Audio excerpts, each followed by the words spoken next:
Who are you and who do you represent? Do you know your name? Do you know the reason why you have that name? There are a lot of leaders that was in the Bible, a lot of women that God raised up as mighty women. Deborah was one.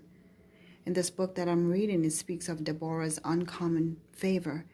She was an uncommon leader, actually. Deborah was a strong, courageous leader.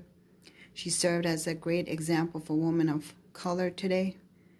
Like many women, Deborah lived during a time when there was much unrest in her nation. Deborah served as a judge, a prophetess, during Israel's bondage under Jabin, a king of Canaan, who resided in Hazor. Sisera, the captain of Jabin's army, was renowned for having 900 iron chariots. He was also known for his oppression of the Israelites.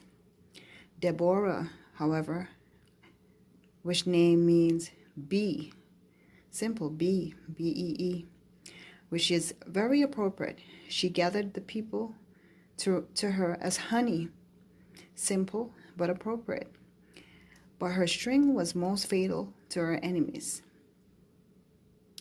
She was a godly woman who wore many hats.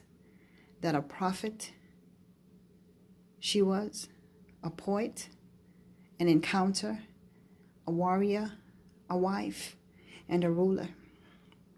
Are you a Deborah today? Are you a woman that wears many hats? What type of hat do you have to wear today? What type of hat did you wear this morning?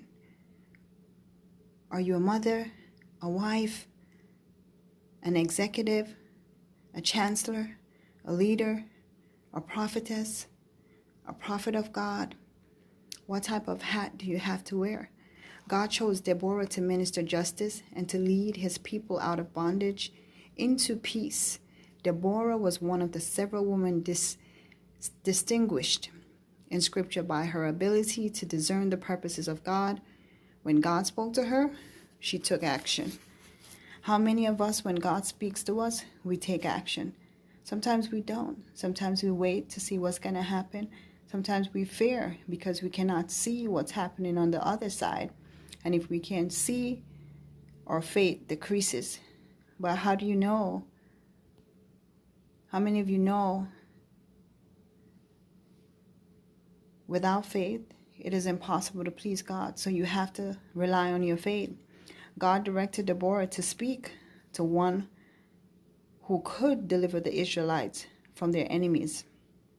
Deborah sent for Barak, the son of Abinoam, and related the instruction God gave her. He gave her the promise of victory if he obeyed. Barak replied that he would lead their army to war only if Deborah would go with him.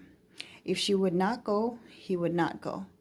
That's how confident he was in Deborah. Deborah was a strong woman of God. There are so many strong women out there, strong women, positive women of God, that you have so much on the inside of you that needs to be built, needs to be flourished, needs to grow. You have so much on the inside. Deborah agreed to go, but what she did, she informed Barak that the victory would now be credited to a woman. She said, let the victory be credited and let it be known that a woman led the people. It all happened as Deborah said. God delivered Sisera into the hands of Jael, who killed him with a tent peg. And this is in Judges 4:21. And God rescued the Israelites from their foes. Because of Deborah's obedience and willingness to act, she is remembered today for her leadership and her courage. How will you be remembered? How will you be remembered yesterday for what you did yesterday, for what you will do today? Whatever it takes, be remembered for something great. Don't be afraid to lead, whether you're a woman, a man, a child. Don't be afraid to lead, because once God is calling you, he will equip you, and he's calling you to his purpose, and man will accept you when God has a promise for you. When God sends angels before you, every crooked path will be made straight. God bless you and have a good day.